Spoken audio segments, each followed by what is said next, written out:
1-minute revision of the topic, Journal Entry for Interest on Capital.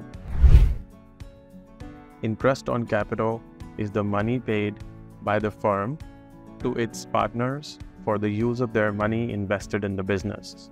This concept of interest on capital is mainly seen in partnership firms, where the partners usually get a percentage of the capital invested. This journal entry involves two accounts: interest on capital and the respective partner's capital. To record the journal entry for interest on capital, debit the interest on capital account and credit the respective owner's capital account. For example, Sam. There can be any name. The reason why interest on capital account is debited, it is because it is an expense for the business, and any increase in expense is debited.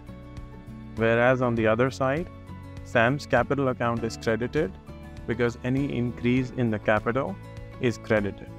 Some important things to know about this topic are: instead of being paid in cash, the interest on capital is added to the capital account of the partner.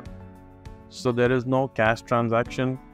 Interest on capital is an income for the receiving partner, but it is an expense for the business.